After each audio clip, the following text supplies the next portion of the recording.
It's time for Dart Talk. Brought to you by TheDartZone.com.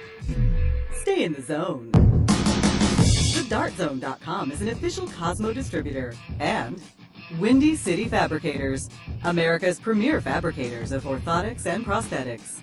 And Redwood Darts, America's newest tungsten darts. Stand straight and tall and hit them all. Redwood Darts. And now, here are your hosts, Mystery Mark and Steve P.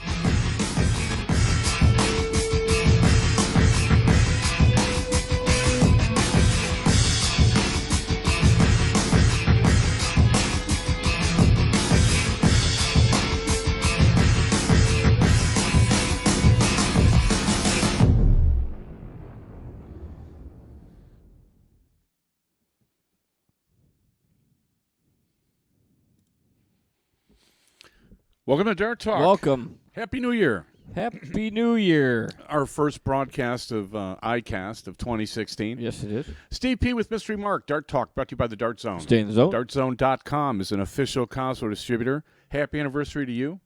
Thank you. Right? This Yes. is your starting year what now? 4, right? 4 or 5? I think it's 4. I think you're starting year 5. Oh, boy. I hate to Woo. tell you, man. Man, I'm getting old. I'm looking at the opening credits, man. We did it with the old over-the-ear 2000 headphones and stuff. 2011? I thought it was 2012. Yeah. Okay. Because I had my 5-year anniversary. Well, starting my 5th year in June, so you're starting your 5th year All right. now. Yeah. So Wow. people don't realize how long we've been doing this show. I don't realize how long we've been doing the show. Anyway, All right. That's a lot cool. to get to. You were out of town, so I did not come in by myself last week. No, and you didn't have a guest? No. Hickories was kind enough to say he couldn't deal with Skype either, so he okay. didn't want to do it. All right. And then, but there were, oh man, it was some really good matches to watch. There were a couple of stinkers, but for the most part, the PDC World Darts Championship was On that awesome. note, when you say stinkers, Oh, right. The views, opinions, rants, and rampages expressed on Dart Talk do not necessarily reflect individually or collectively those of our sponsors, co-sponsors, wannabe hosts, hearing-impaired critics, or those with a penchant for attitudinal dysfunction. We at Dart Talk strive to provide you, the listener, with an educational, entertaining, and fun-filled experience each and every week. If after the show you, the listener, find yourself feeling uneducated, unentertained, and or bored, we at Dart Talk consider that your own problem.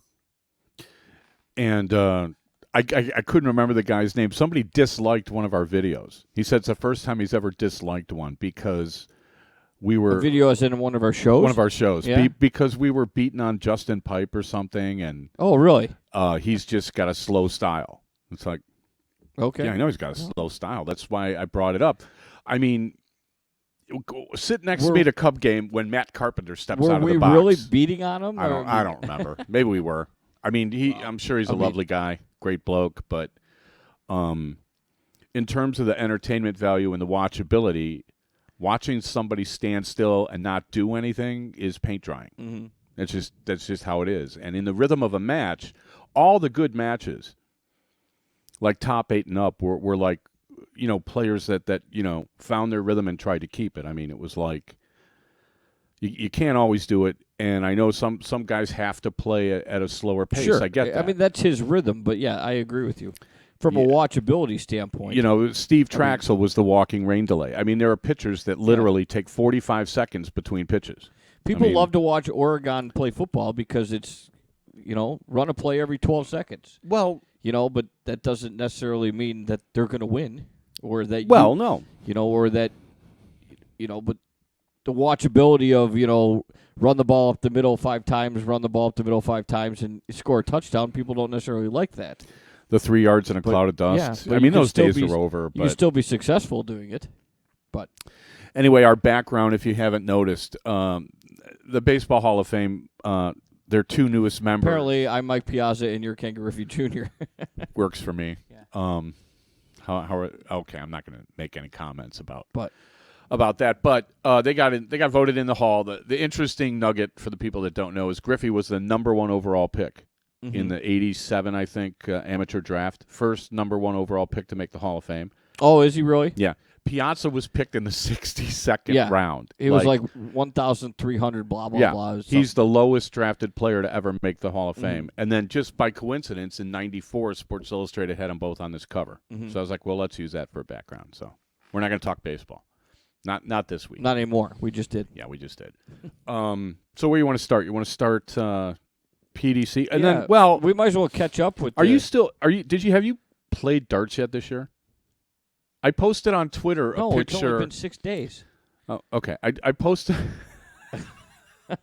I posted on Twitter. I took a picture of my first 1080 of the year, and I don't know. Okay, I will say, Monday night I threw. Did you? A little bit. I wasn't really threw your playing 9 darts. I was practicing by myself. I did throw a ton 40, and I thought I had a ton 80.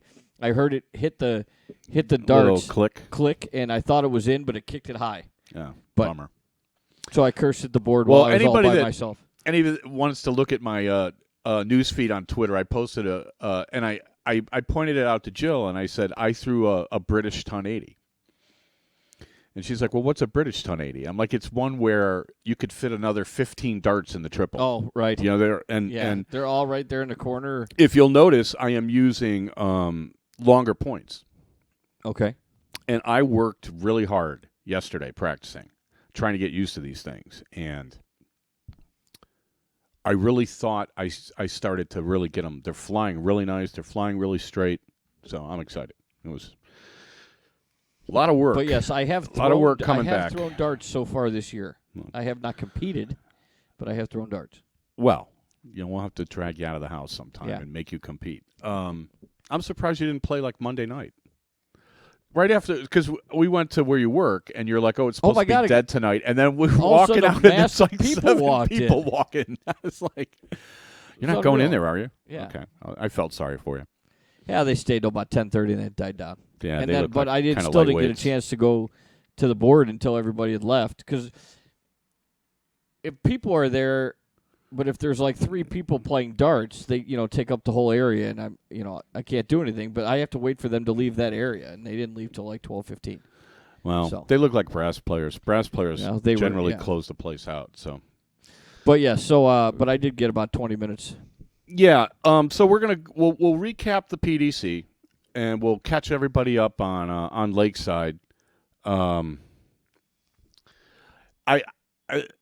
BDO needs to kind of rethink what they're doing, and this is one of those things where I was going to bring up DePodesta, right? Mm-hmm. See, here's the problem when you have an organization that's kind of an entrenched bureaucracy run by the same people who invented the entrenchment, Okay. So I was telling you about the Cleveland Browns football team is a mess, right? They fired the general manager. They fired the coach. Then they promoted some guy to be above the general manager that they haven't hired yet and said, you're got final say of the roster. So they've already kind of undercut the new GM they haven't hired. They're going to hire a coach first, and then he's going to have say on the GM. Who would want that GM job? No, you're right. Right? And I'm like, this is the stupidest organization in the history of... The GM wants to be the guy that hires his guy for the head coaching job, yeah, right? because it's a partnership with the coach and the GM, right? Yeah. So what did Cleveland do, like, the day after I told you that? They went out and hired DePodesta, gave him the title of the club's strategy officer, put him above everyone in the football operation, reporting only to the owner, and I'm like... Okay, now you got it. You're bringing in somebody who understands how to make an organization effective and how to institute a way of making good organizational decisions. Mm-hmm. So, unfortunately, now that he's in Cleveland, he can't go work for the BDO because this is what the BDO needs. Okay. They need a guy like DePodesta to come in there and say, look, you have to be honest with yourselves about what you're doing. The product that they're putting out right now, and I'm not going to quote what everyone is saying on Twitter, but I mean, it's obvious when the majority of your players are averaging 15 or 20% less than the PDC's tournament that just finished, and you're going on after it, you look terrible. Yeah. You just look terrible, and it makes the players look terrible. And I think it adds more pressure to the guys that are playing there because they have this thing that just ended that they have to now live up to that they're not a part of. And I don't know. Do you think they care? They're just going Yeah, to play their sure. match? Do you Well, think look, they're trying to? I think Do you think they're standing at the line saying, "I need to average what an MVG averages"? no. I think what it is though, it's kind of a weird phantom kind of thing because you're all dart players. You're all playing the same sport. Don't tell me you're unaware of who the world champion is. Right? Whoever emerges winning Lakeside that says he's a world champion when you just saw Gary Anderson and Adrian Lewis play the final. Little spoiler alert there for the people that don't know. Yeah, but but what I'm saying is just like They're diminishing their own product by going second. What Lakeside should do is Lakeside should move it to the beginning of December and be done before the PDC starts. And I'm sure they don't want to do that because they were there first and all this other yes, kind of. But they from don't a want to be business second standpoint, fiddle, right? But they are second fiddle. I know, but they don't want They're to. good players. They don't Go want to to the admit it. PDC and don't come back. So unless they want to say anybody that plays in the PDC is welcome to play in our event, they have now killed themselves.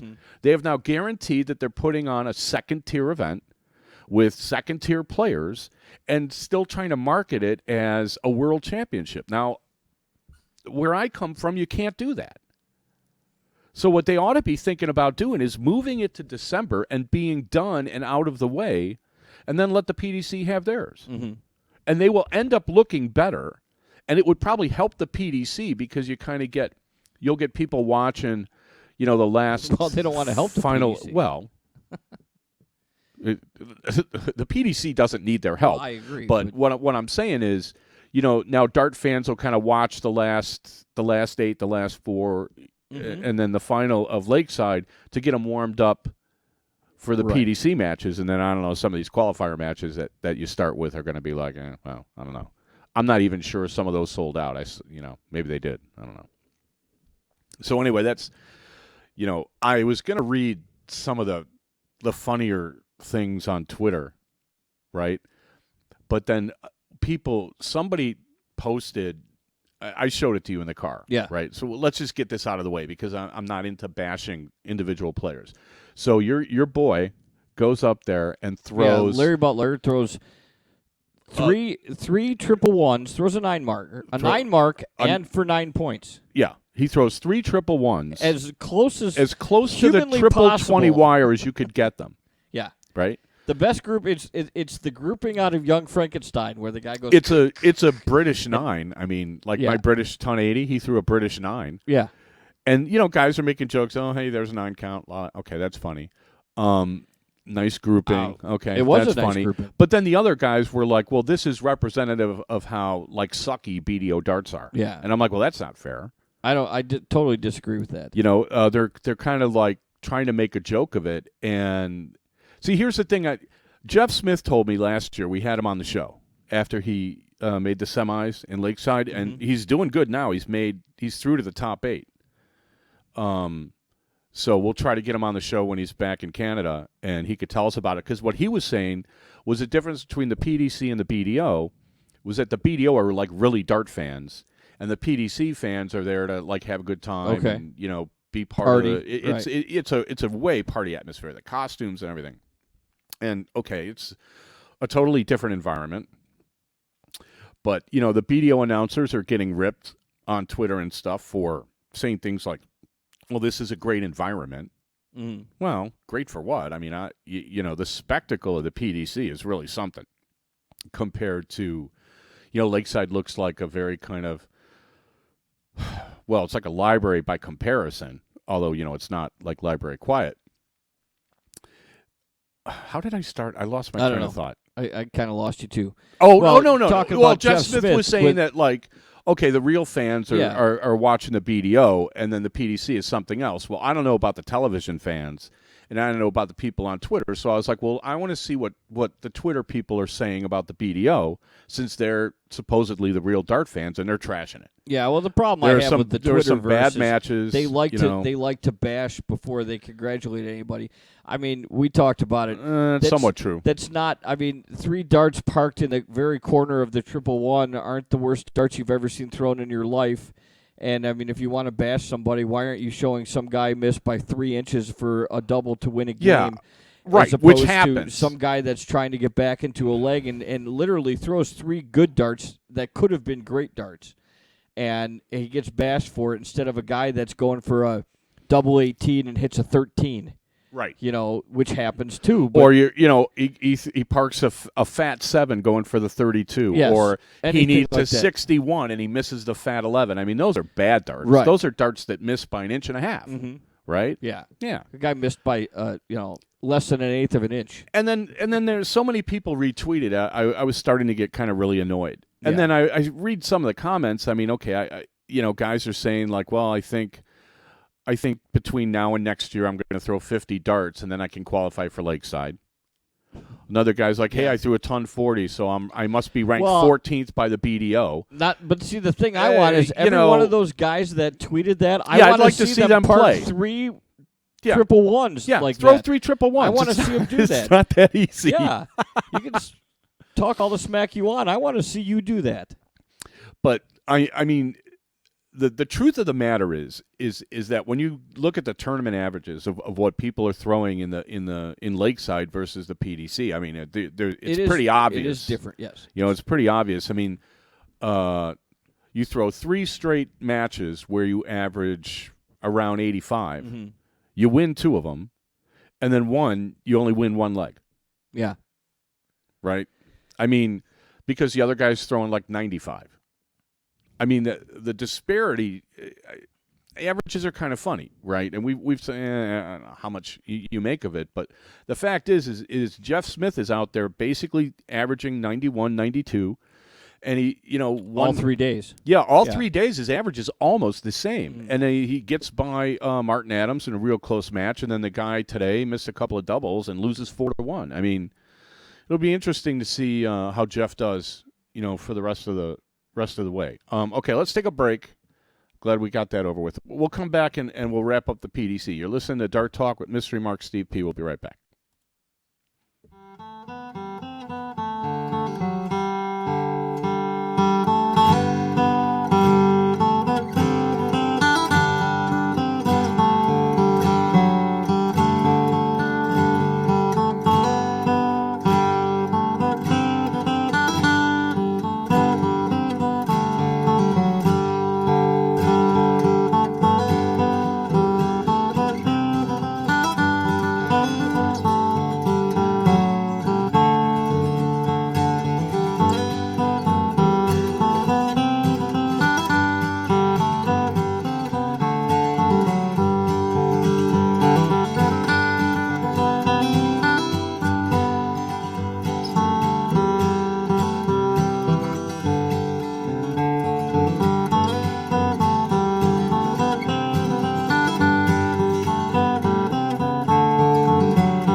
The views and opinions expressed on Dart Talk are those of the hosts. They in no way should be misrepresented, misinterpreted, or made to claim that the universe is against you, your family, your city, or the darting community at large.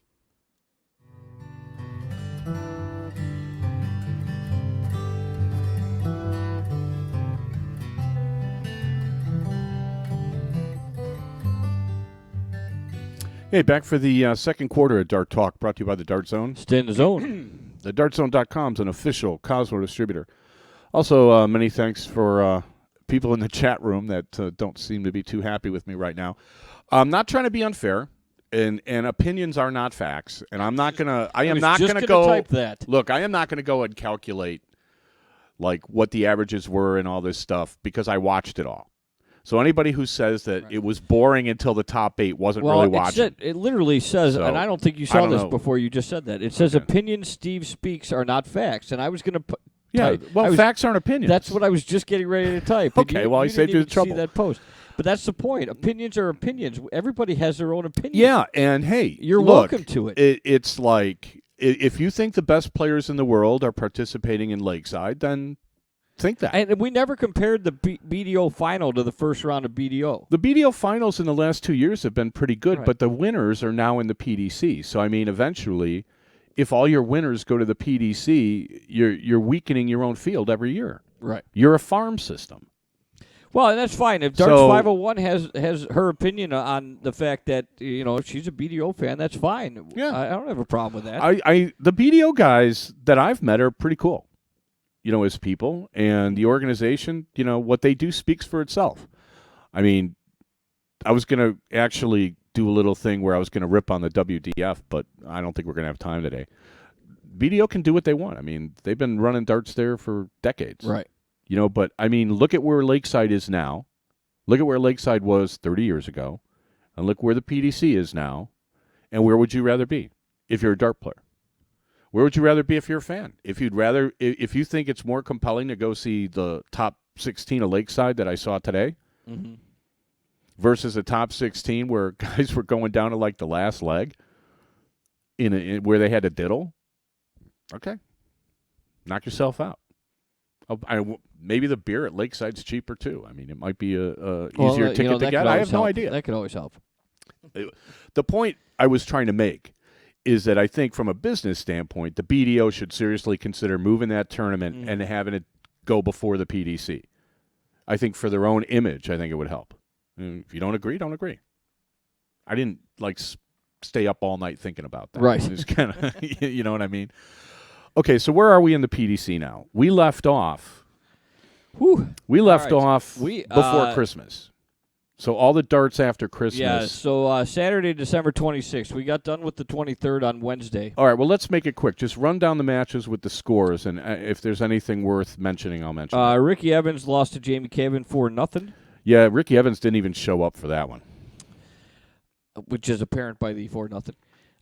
Dave Chisnell won 4-1 over Christian Kist.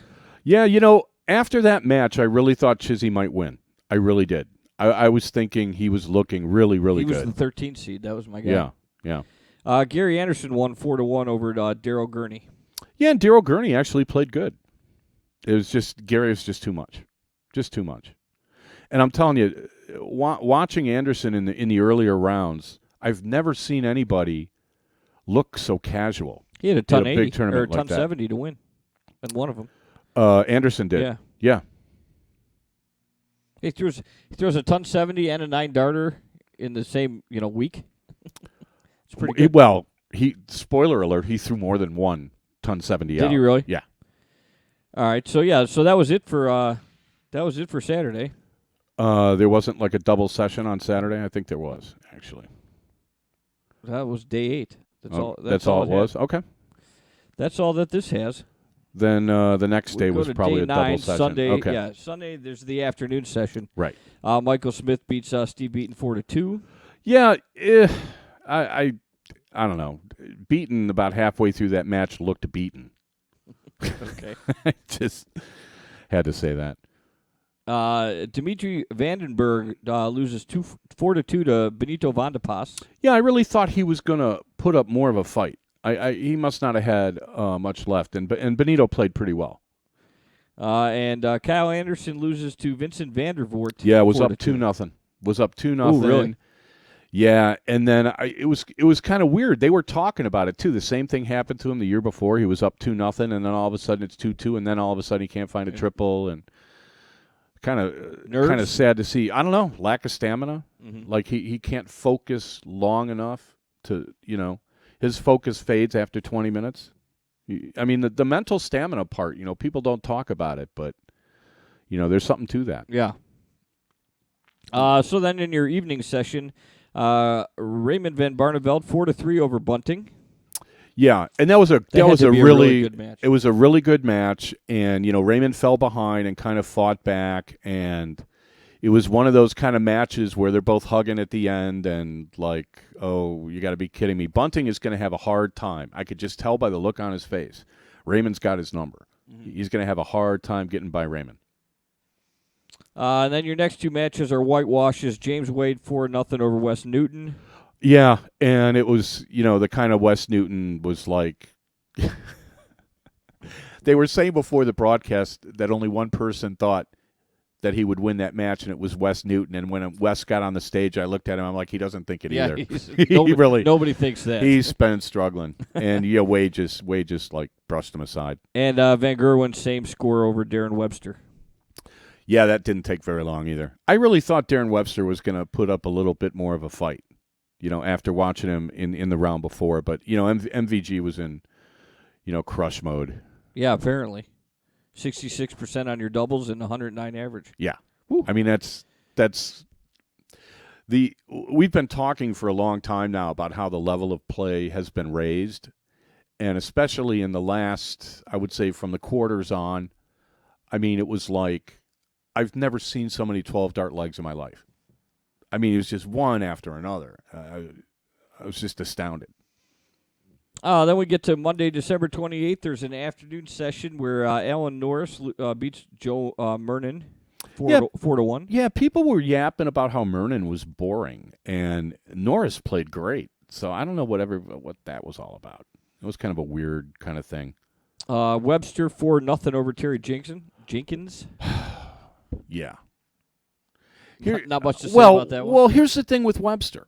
I mean, here's Webster. Like he's like leaning, and then all of a sudden he'll throw. He and finally sometimes decides he's got to get rid of and the then dart he before loses falls his over the line. balance and goes sideways. And I'm looking at him, and I'm like, when did you start doing this? And then John Part is doing the commentary saying, oh, it's not that big a deal. He's just all about his arm action and everything. And I'm like, and it looked like he was staggering drunk.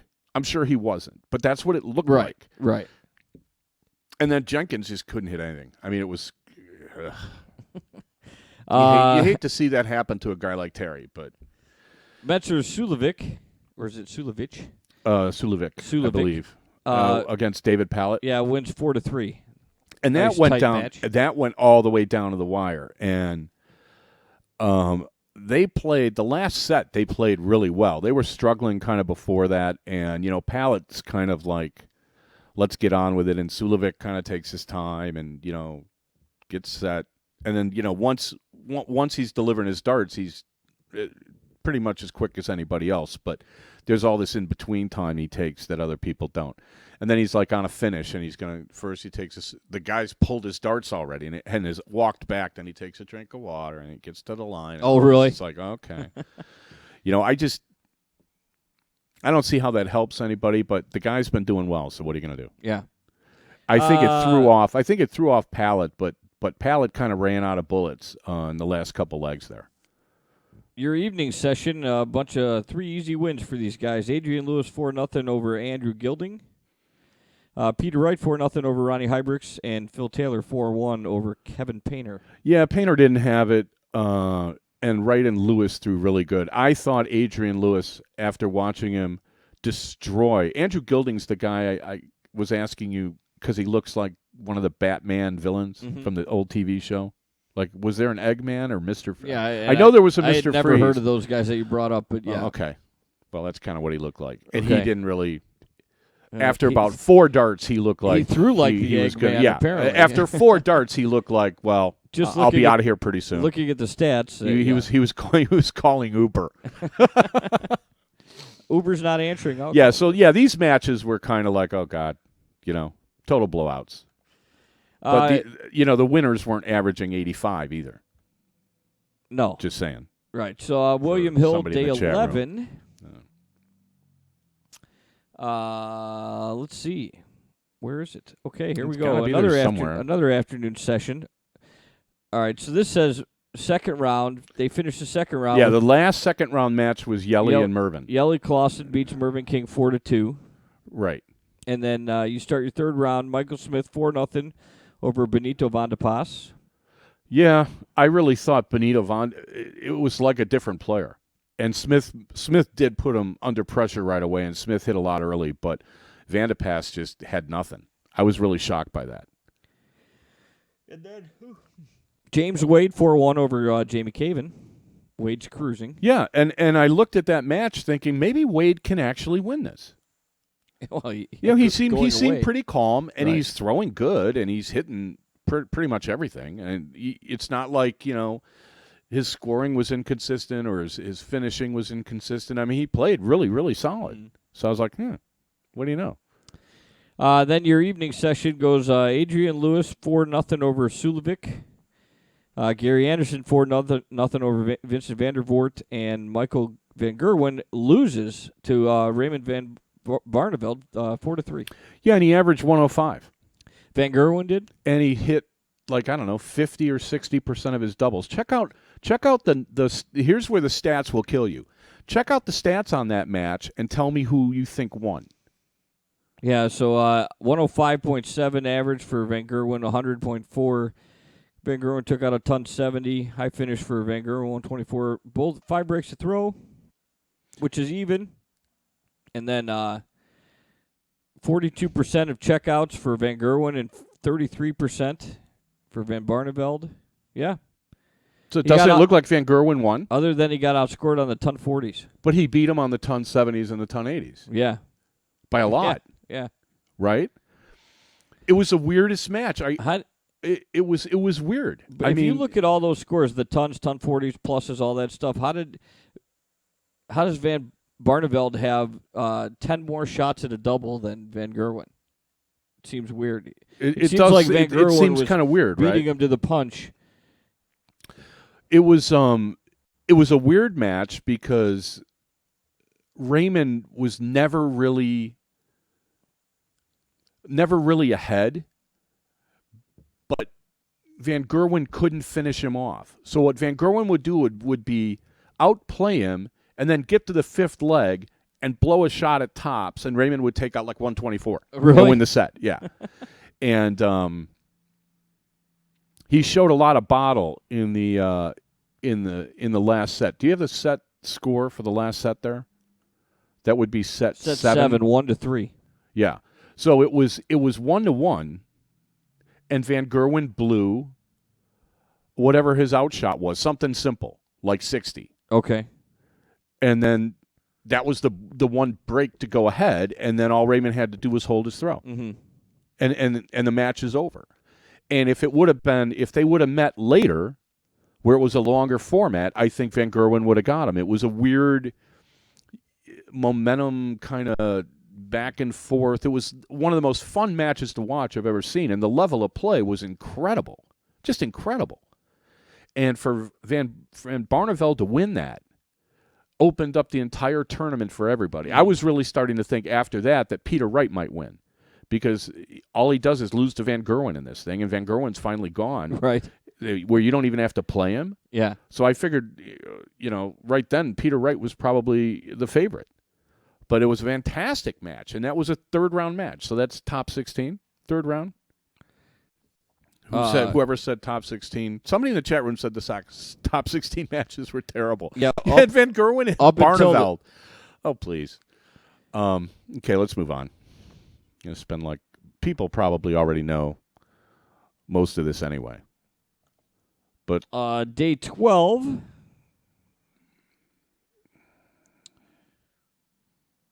Another double session. Yeah. This was a fun day of darts. Or no, there's just one. No double session here. This was Just on December 30th, Wednesday, December 30th. Peter Right. Wright beat Dave Chisnell 4-3. Yeah, another great match. Chizzy, I would say Chizzy ran out of gas, but I think it was something else. I think it was just a matter of Peter Wright was so consistent that every time Chizzy would get on a little run, Wright would seem to just not even notice it and just keep plugging away. Throw your tons and then get your ton 40s when they go in, and then take advantage of your outshots. And if he misses a double, which Chizzy did, you make him pay for it. Mm-hmm. That was a fun match to watch too. Alan Norris wins 4-1 over Mark Webster. Yeah, and this is the match I think where Webster was like falling sideways sometimes. Okay. And Part was like saying it's not a big deal, and Alan Norris just blew him up. Yeah. And Yelly Clausen takes care of Phil Taylor 4-3. Yeah, I tell you, Phil looked old. It looked like he was kind of trying to slow Clausen's down a little bit. That didn't help. Nothing seemed to help. And then, Phil would look good on the doubles, and then all of a sudden they'd start missing. And Clausen threw a 15-ton 80s. Yeah. And Wow. and Taylor, the look on Taylor's face at one point was like, not so much that you got to be kidding me, more like, how is this happening to me? I can't believe. How is this happening to me? But Clausen had been playing good up till then anyway, so it wasn't that much of a surprise. It was like the kind of relentlessness with which Clausen kept doing it over and over and over at good times. So, that one went good for him. Yeah. And Taylor would tell you he didn't really throw his best, but he still averaged over 100. Yeah. I mean, he's not playing as great as he was like in the summer a couple of summers ago, but it's not like he stinks. Right. But he's monkeying around with his darts right before a major tournament, and I'm using different stems and all this stuff, and I'm like, oh god, it's the wrong time to be doing that. So, all right, let's take a break. We'll come back for the quarterfinals. Yeah, and then we can talk some more about. We can go over some of the Lakeside matches, and then you can tell me why Lakeside's box score stinks, like you were telling me before the show. Oh yes, right. Yeah, you're listening to Dart Talk with Mystery Mark Steve P. We'll be right back.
Dart Talk agrees to adhere to the Geneva Convention in treating fairly its prisoners in their war against lackluster darting administration and behaviour.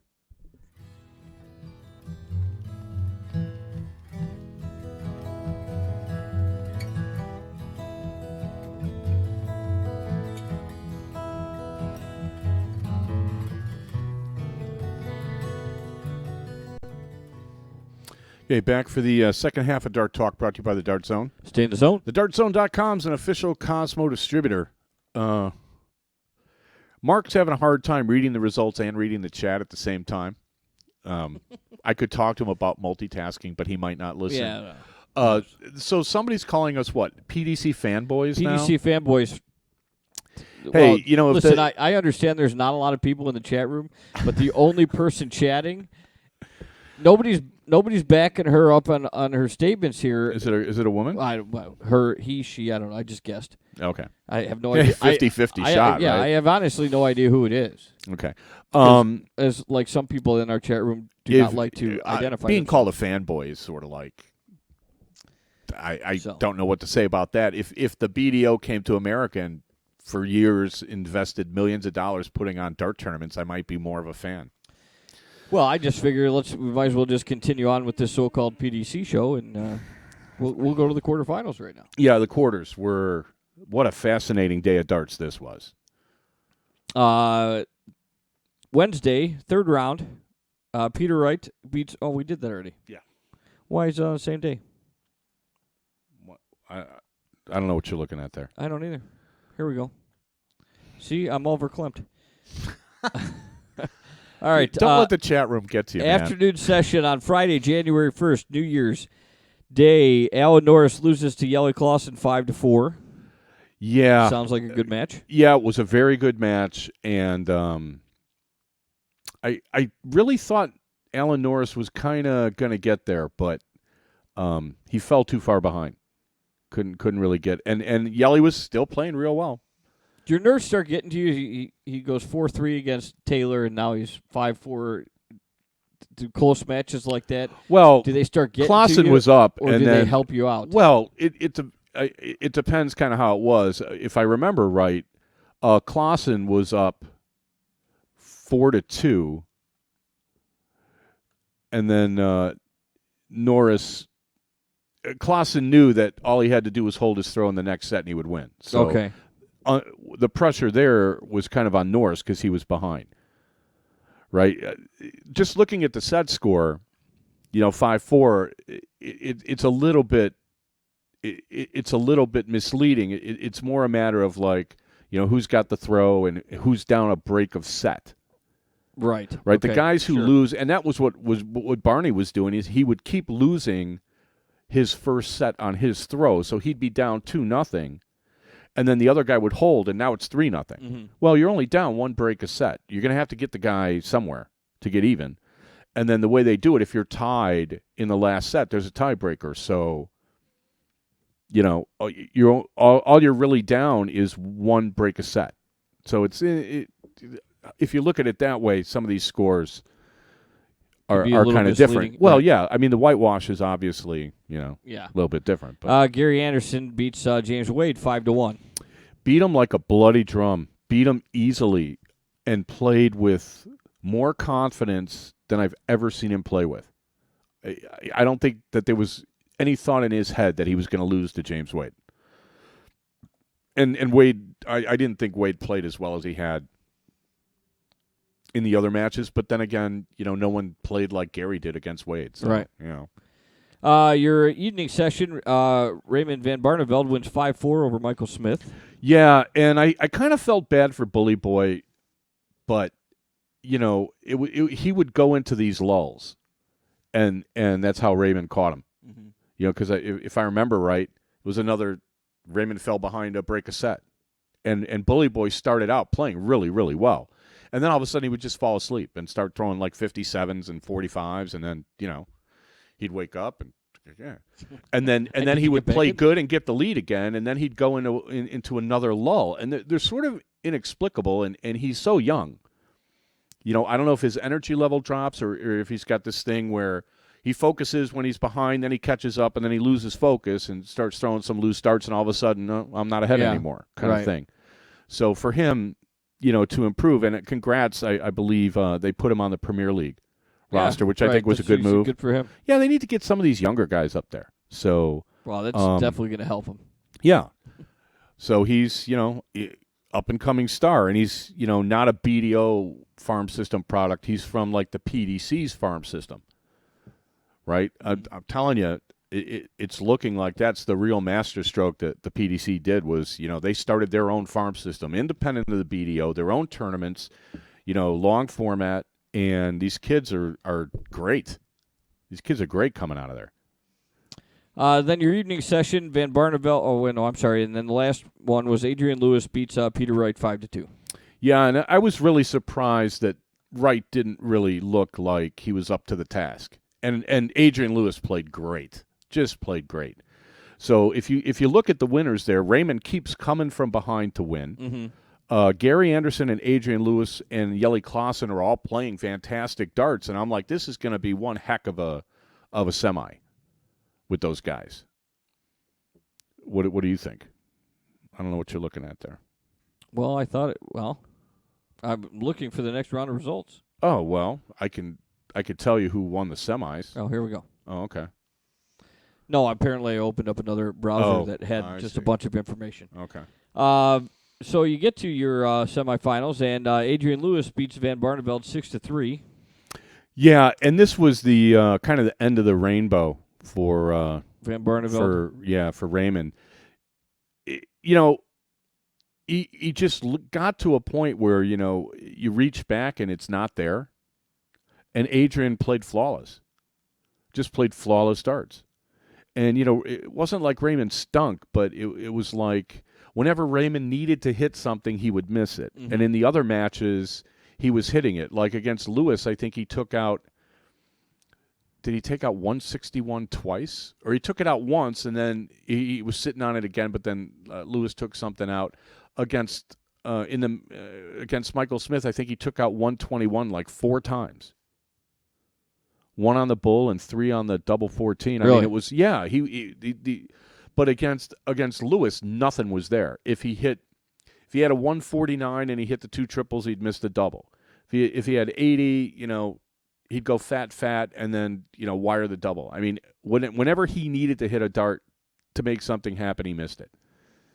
And Lewis played great. And then Gary Anderson has no trouble with Yeli Clausen, 6-0. Yeah, that's where he got the 9-darter, and again, the guys just like no one stood up to him. Up to this point in the tournament, no one stood up to Gary. It was just like he'd get up to the line, and within a set, his opponent would be convinced, I cannot beat this man. It was really dominant. I mean, it was really something to see. And then the final was Adrian Lewis and Gary Anderson. Anderson. You weren't listening to the show earlier. Yeah. And, looks like a good match, 5-7. Yeah, it was a good match, so obviously it's 6-5, but it was Anderson's throw. And 80 looked like he was just a trifle off the form that he had been exhibiting, and Anderson was playing just as good as he had been, although he kind of like had a little lull after the first set, which kind of shocked me. Almost like he looked a little tired, which I can't imagine you'd be tired. You only got to play one match. Right. You know what time it's going to start, so it was kind of weird. So it was 1-1 after the first 2 sets. I got to say something. Okay, I'm assuming that a lot of Americans watch this because it was on Watch ESPN. Yes. Oh, my God, how many issues did I have with Watch ESPN? Oh, between my service provider and ESPN's technical difficulties. Oh, did they really? Oh, they're all over the place. And then it wasn't on the menu to watch, and when it did show up, it was 1-1. It's like they cut into the coverage late. It's like, why are you cutting in late? It's online. It's not like you had something else to show. So, yeah, I got to say, Watch ESPN kind of dropped the ball. But okay. at least I got to watch it. So, and then at one point, ESPN's wasn't working, so I had to go over to the PDC site, which was running faster. There was more of a delay on the Watch ESPN side. So I watched it on the PDC's website for a while, and then somebody sent me a link to watch it on something else. When I tweeted out like, "Geez, I'm having a real hard time here." Yeah, but then you get to the last set, and Adrian had showboated a little bit on a 1080 or something, and then Anderson took out a 170, and then just kind of stood halfway between the Aki and the board. Didn't even go get his darts, and was just like at the camera, like, "Hey, I got a 170 out," and I think that burned Adrian a little bit, and then he kind of took the next leg, and it was kind of over, and Adrian didn't look like he was like upset or anything. They were both kind of yelling at themselves from time to time, and I know that there's been stuff in the past. I don't think Adrian was saying anything to Gary. I think he was just kind of saying stuff to himself, like, "Come on, man." And Gary was saying the same thing to himself, but you have, and I was going to say this, one of the qualities I like about sports that are run well is that nobody lucks into a championship. Right. Right. I mean, the Super Bowl, I don't know. They've had 49 Super Bowls, and I would have to say there are only like 2 or 3 lucky winners. Yeah, like the I know miracle there's blowouts, but I don't know if there's lucky winners. The undefeated Patriots team that lost on that pass that Manning threw off the guy's head. Yeah, I mean, with Rodney Harrison yanking the guy's arms, and I mean, how often is that pass going to be complete? Right. And without that pass, the game is over and the Patriots win. So I consider that kind of a lucky win. The catch and actually both the Giants wins. What about the catch that the Steelers made when he's towing the line? And I was going to say that was perfection. Mm-hmm. Right, and See, I couldn't believe he made lucky. Well, it's just I was thinking more along the lines of that catch that Harrison couldn't strip him of. Yeah, and then the other Giants game on the wheel route to the sideline where Manning hits the guy in stride in a window that's about the size of a basketball. How often are you going to make that pass? So these are close games that I kind of thought the better team may not have won, but outside of that, a couple of World Series games where it goes down to Game 7 and a break here, a break there. Okay, sure. 2 even teams, right? But basketball, you're playing a 7-game series. Most likely, the best team wins. Yeah, the best team's going to win almost all the time. Yeah. Right? Unless some tragic injury happens. Well, amateur sports are the ones where you get like the NCAA and you get like number 1 teams out in the first round of Lamar. Right. That hasn't happened yet. DePaul? No, I'm thinking of those DePaul teams that lost in the first round 2 years in a row. Yeah. When they were like ranked number 1 in the country and they had like all these first round draft picks like Ty Corbin and Terry Cummings and Mark Aguirre, and I still wonder about that. A lot of money to be made. Well, who knows? I don't think there was. I mean, those guys ended up being first-round picks, so what did they need the money for? Right. The thing that keeps gamblers from getting to the players is the fact that you pay the players, right? So the PDC guys, I mean, what's it going to cost you to get Gary Anderson to throw a match? I mean, it's, nobody would take the action anyway. All of a sudden, there's $5 million on some nobody playing Gary Anderson, and Gary Anderson loses? Come on. There's no way. Yeah, there's no way. Now, 2 nobodies going somewhere, who knows? Well, that's why there were accusations a couple years ago. That's why it's happened in tennis and stuff like that. Yeah. Yeah, they're not. There's not. But not Rafael with Nadal Pete or Sampras, or Djokovic. Yeah. Those guys aren't going to be throwing matches unless they got. They make so much money they won't even be able to get themselves into a gambling debt. Did you ever get an answer in the chat room about?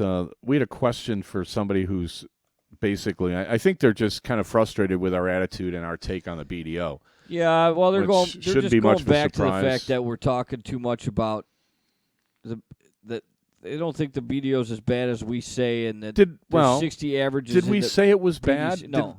We said the PDC averages were higher. You guys want to talk all about the blowouts in the third round of the PDC? That's entertaining. 4-0s. I mean, no, those were not. Those were not entertaining. There were matches where people didn't show up. Yeah, we went through the games. We mentioned them, but we didn't talk extensively about a 4-0 win. We talked about the 4-3s and the Yeah, kind of. When you see somebody that's been averaging like 95, 97, and then all of a sudden they get blown out. I mean, what happened? Van de Pas round third round PDC averaged 83. Well, we didn't talk. We just mentioned that Yeah, he played and he lost and he didn't play well and we moved on. Yeah, but he played better before that to get Yeah. there. That's the Right. thing that always surprises me with some of these guys is, and it's happened to me too. I've been playing in events where I've been playing well, and all of a sudden I can't hit anything. Like, what happened? Where'd it go? Right. Bring it back. That's the kind of funny thing was. Where are we on time? Oh, we're due for a break because we got to apparently cover the Lakeside. Oh, we'll talk some Lakeside in a minute. You're listening to Dart Talk with Mystery Mark Steve P. We'll be right back.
Consume this show.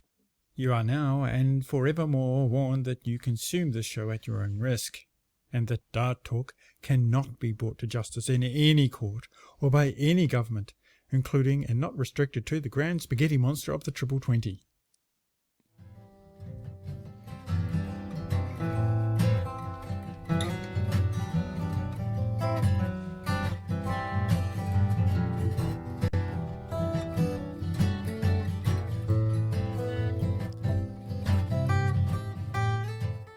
Okay, back for the fourth quarter of Dart Talk, brought to you by the Dart Zone. Stay in the zone. TheDartZone.com is an official Cosmo distributor.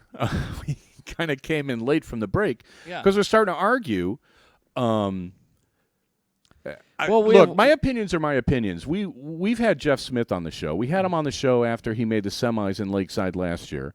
We had a whole hour with him. And whoever's in the chat room, if you want to come on the show and state your case for the BDO, it's a lot easier to do it talking than it is typing. Send an email to darttalk@gmail.com, and we'll put you on. Yeah. I'd be happy to discuss it. I mean, I think it's important that all the opinions, get voiced. I don't remember word for word everything that Jeff said as far as the BDO players go. I think he said last year the whole PDC versus BDO thing is kind of overblown. I'm just comparing that, look, who's got the vast majority of the best players? Mm-hmm. Do you think that the people that are 16 through 8 in the BDO are going to be 16 through 8 in the PDC? Well, it's not. Is that what she's saying? I don't or know. He's saying that they're comparable. This person who wants to remain Quote him. nameless, What is it? We asked if they thought that the level of play at Lakeside was better than the level of play at the PDC, and they said no. And they said no. Okay. Well, that's all obviously- we're saying. Obviously, MVG, Anderson, Lewis, Chizzy are the best players in the world, but the rest are comparable. Which my question is, the rest of You what? could compare anything to anything. Well, you sure. You could compare a 4-foot tall person to an 8-foot tall if person, she but just- the 8-foot tall person is taller. But if she just You could compare them all you like. if this person just names the top 4 players in the PDC are the best in the world, the rest are comparable. But does that mean the top 4 in the BDO BDO would players are be like comparable to 8, what? 7, 6, and 5 in the PDC. I Right. don't know anybody that would argue that. I don't know anybody. But it used to be that if you're going to try and compare one league to the other, that your number one is supposed to be as good as their number one in order to make an argument about being just as equal. But if you've got 4 guys that are way better, and then the rest are just comparable, that to me sounds like There were a lot of guys throwing like 95 plus averages in the PDC. yeah. So I mean, you want to compare like all the bad matches? we The PDC had I don't 72 people playing. I don't believe this person. No. listened to the Here's preliminary some. matches, Well, though. no. We said Here's they no, were no, no. awful. Look, you can. I'm not a statistician and I'm not a mathematician. However, if you have a tournament with 72 people and a tournament with 40 people, Mm-hmm. and then the tournament with 72 people, their first round play-ins, there are some real clunkers, which there were. Yes, we mentioned And that. then you compare that to your first round where you have 40 people, and then those are clunkers. Okay. right. Well, what is that? What are you saying? Yeah. That, we have an extra 20 or 30 people. For extra clunkers. For above our for- clunkers. Right. Right? Yeah. So obviously the PDC field is much deeper. Plus, they're trying to include all these different countries. Mm-hmm. Right? That, you're kind of looking at some of them like, seriously? Well, okay, he won let's all move to Thailand and qualify. Right? The guy averaged like a 60 Right. and didn't know how to take out like a 17. Yes, I remember. Right? that. Remember that? I mean, Yeah. okay. Yeah, you got some. Okay, I Okay. get it. Yeah, some people had bad matches, and I know for a fact I've seen guys play terrible at the PDC that I know they could play better than that. Mhm. Over the years, I've seen guys that play really well go up there and average like a 60. I mean, people can have a bad day, Right. But if you look at their overall accomplishments and what they've done to get where they are, that's got to count for something too. So anyway, feel free. You can email us, and if you want to like put everything in an email and you want us to read the email, I'll do it. Right. We're everybody's got opinions. They're I have no, entitled to their opinion too. right. I I may not agree. Right. I may say that it doesn't make any sense to me, but that's why a lot of people don't want to come on the show. I've had people say, "Well, I don't agree with you, but I don't think I can out argue you." Right. Well, now wait a minute. Okay, what an argument really is a way to come to some sort of a truth about something. And if you have to agree to disagree, then obviously you didn't come to a truth. But in a true argument, you're winning somebody over to your side of the question. That's what an argument is. An argument isn't that's what a I'm debate yelling is. at you at the top of my lungs and you yell at me. No, that's what a debate is. Well, no, the pure definition of an argument is it's a rhetorical way of persuading somebody of something. I am going to argue for the death penalty. I'm going to argue against the death penalty. I'm going to argue for a shorter work week. I'm going to argue for a longer work week. So here's my argument for a shorter work week. We can all have more fun and play more darts, Right. right? If we get 8 weeks of vacation a year, think of how many more tournaments you could go to. You for it? No. You want a longer work week? Well, because I have to be able to afford to pay for those dart Well, tournaments. no, that what I you have would to go do to. is that you would get the same amount of money, but you would just work less Okay. hours. You for that? Maybe. You're just being difficult. Of course. Okay. So Lakeside. Yes. Now, how'd your guy do? Because I don't have it here. My guy. Yeah. I mean, I know All he right. got smoked today. So anyway, yeah. So we got 2 Canadians and 1 American. Yeah, I All right, believe so- that's the. Larry Butler, first day, wins 3-2 over James Hurl. Yeah. Now, did you look at that score sheet? Did Hurl have or Hurrell? Harrell. Did he Maybe it's have Harrell. like match darts in the last set and blow it, Well, or was that the next match? let me try. Here we go. Here we go. I have such a difficulty looking at this stupid spreadsheet when they don't give you. They make you sit there for 15 minutes to figure out what happened. Well, but it's like for instance, we were talking about the Jeff Smith match where he's on 72 and left 7, and I'm like, well, that's because he I went know, trip and 15. why do I have to take 10 minutes to figure out what he threw Well, at? it didn't take 10 minutes. It's like, okay, he went trip 15 because I know Jeff's an 18 guy anyway.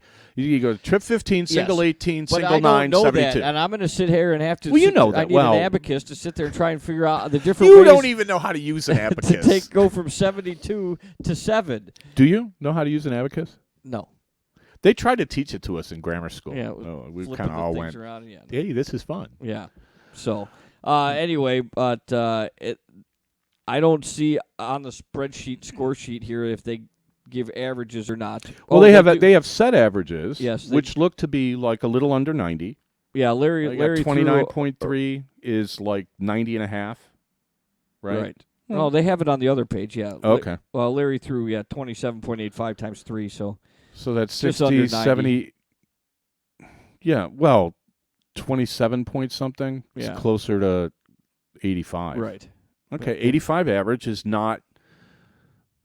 What do you Awful. well, you tell me, what's an 85 average in a long format 01 tournament say to you? What does an 85 average say? Like Darren Young threw an 85 average and got smoked. I was going to say, By you're not Terry going to win Jenkins. many matches throwing 85. Not in the PDC, Right. Not in the World Championship. I don't think a floor play on the PDC, I don't know that an 85 average is going to get you very far. Mhm. Again, you get these funny draws where, like Alan Norris in the PDC, nobody seemed to be able to hit anything when they played the guy, and he just crushed people. And I'm like, what? Has this guy got like a special whammy thing that he does? Because he looks to me like they were calling him old school. He just gets on with it, So I don't know. Averages don't tell right. you everything, but they do kind of give you at least an indication of a general level of play. Sure. Right? If Right. you averaged 40, you didn't play that well. Mhm. If you averaged 100, you played well. Yeah. Right? In my book, anyway. Right. If you're averaging 100, you're playing well. You don't always win True. when you average 100. You go average 100, walk away, and go, well, I missed a bunch of doubles, and that's why I lost. And in your mind, you didn't play well because why? Because you need the doubles to win. You can average. So you scored well, but you didn't. can average 100 and not even get a shot at a double. Right. Right? Yeah. The timing of when do your ton 80s come and all this other stuff. So Which is what annoys me about these spreadsheets because they don't show you your double they don't show percentage. they don't show you missed doubles. Right. So I would like you to know gotta the kinda- double percentage you and gotta not have sorta- to sit there and figure it out. Well, you could myself. figure it out. It's just sort of like time I consuming. said I could and figure it out. I said I would prefer not to have kind to of a figure it out pain in the myself. ass. But Jeff Smith on day one took care of business 3-0. Yeah, and he averaged He was 90 plus, 90 right? plus. 91.5 approximately. 91 and a half. Right, okay. Then day two. So now this is top 32 would be day 2. Okay, like- so these guys got buys after the They were like 8 play-in Yeah, matches. right. Right. Dave Cameron, lost to Ted Hankey 3-0. And what did they average? What's 28? We said is 84. Yeah. Both around 85, Okay.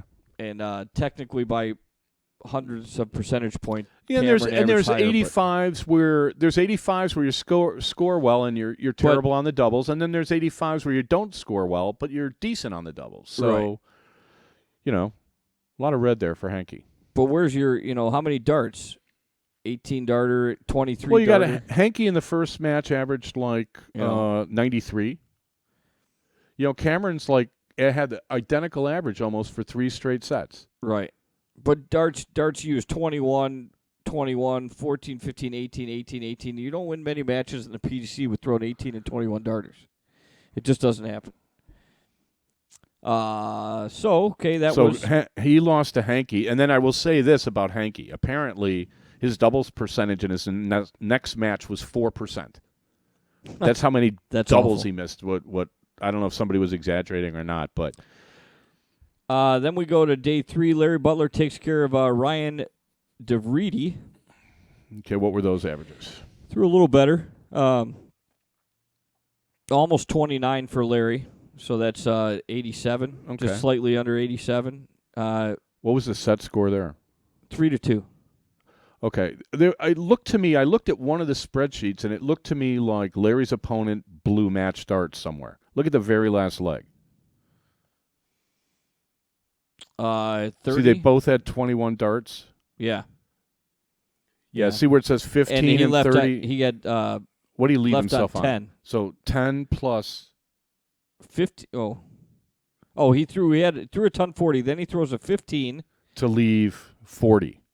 to leave 40. So And then okay, he so throws then a he 30 had to leave 10. See? so he had I don't 6 need starts. to, So I he don't had need to backtrack like that. So to did look he at this have stuff. 6 darts at a double Yes. or 5?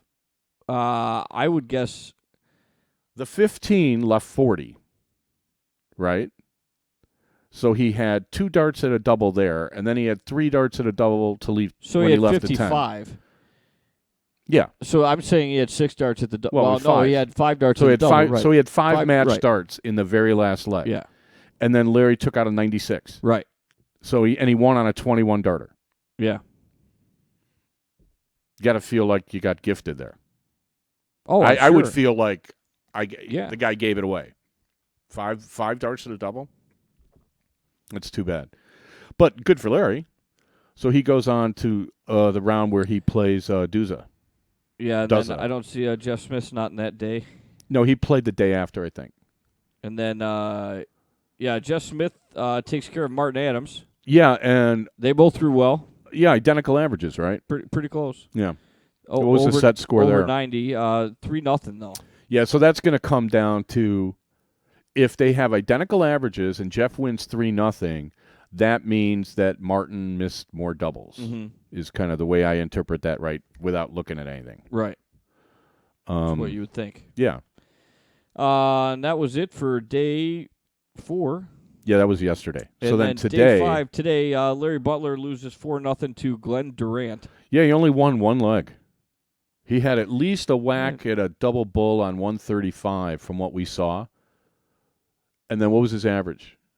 Just on 28 basically. So he averaged 84, but 84. Durant, so far from what I've seen, it threw the best out of anybody. Yeah, he's like mid-90s. 90, almost 95. Right. So He threw really well. Larry basically threw about the same darts in 3 straight matches. Yeah. He won the first one, got through the second one, and then got drilled Right. in the third one, throwing basically the same darts. Yeah. And which Jeff Smith has done too, but he's gotten through all 3 rounds. But he's gotten through all 3, and his average is a little higher. Right, Yes. he's averaging over consistently 90, throwing over consistently 90. like around 92. Yeah.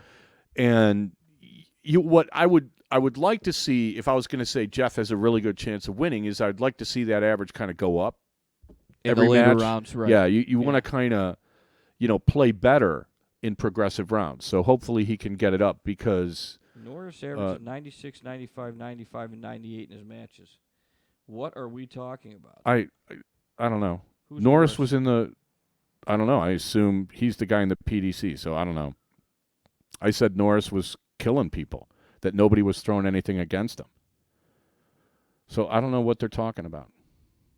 Well, I'm still Scott looking, Wade's averaged 96 one I'm looking match. for Norris's name. Is there another one? Okay. I don't know. I wouldn't get too. I don't know. Do you see Norris anywhere on the scoreboard? I don't know. He's in the PDC now, unless there's another one. Oh. Unless they're talking about, there's a couple of Norrises playing baseball. One's a pitcher, one's a catcher. I don't know. So it'll be interesting to see who wins. There's some guys playing good. Yeah.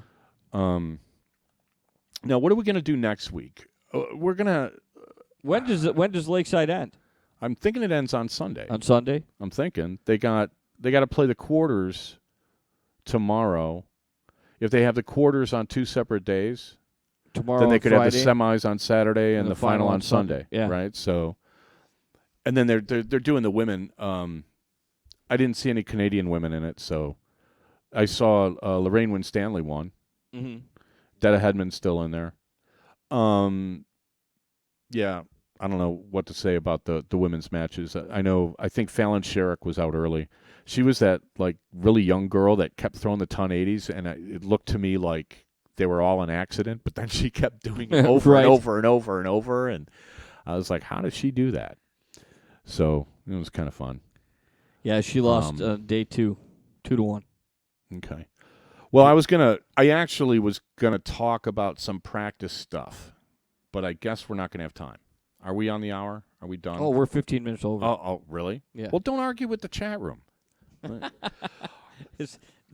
That's what we take out of this whole thing is just don't argue with the chat room. Thanks everybody for listening. Don't forget. When did Larry hit the score of 9 in the last? It was the last set. He's trying to First get back leg, into something it. like that. Yeah. Third set. Not his. He's down 3-0 in sets, and it was like the Yeah. beginning of the fourth And he set. actually I think. really, if you looked at his, he threw. It was a really, nice 9. He threw well. Not only did he throw a nice 9, but he really threw really well. He threw like 95, 93, and then chucks a 9, and then came back close to a ton. I mean, he almost averaged 100 without the 9, and threw 3. I mean, Parks 3 darts right by the trip 20. I thought they treated him very harshly on Twitter. Yeah, I did too. But he was out of the match by then anyway. I didn't think but he was still competing. Well, yeah, you're trying to get back into it. He's not going to quit. Yeah. But I mean, that's got to be like, are you serious? Yeah, no, I You totally mean, agree. I think the things that people like to troll on social media aren't necessarily all. It's all they do it because they think they're being funny, but it's not necessarily justified. I mean, there's different things to troll than so you threw a 9 in a championship match. Okay, well you fumbled twice in the national championship football game. Okay, you don't mean to do it. You're trying your best. I mean, it's like I don't know. Some interceptions aren't your fault, and some of them are. Yeah. You know what I mean? Everybody's going to miss some darts. What you hope is that the other guy misses some too. Right. Or that you can make up for it with some 1080s or something. So I don't really I kind of felt bad. It was the first time that I saw like darts on Twitter kind of like really irking me the way Facebook used to. I was like, oh man, seriously? And yes, it was against Durant. Yeah. To answer what? The question in the chat. What was the question? Against Durant? Oh, yeah. Mark? Yeah. Okay. I can't read that from here. Anything else in the chat before we go? No, I think that'll do it. Darts501, feel free to email us at any time. darttalk@gmail.com. There's 2 T's there. Everyone else and Darts501 too. Thanks for listening. Thanks for chatting. We'll Dart Talk to everyone next week. Same time, same bat channel. Have a nice day. Enjoy the darts.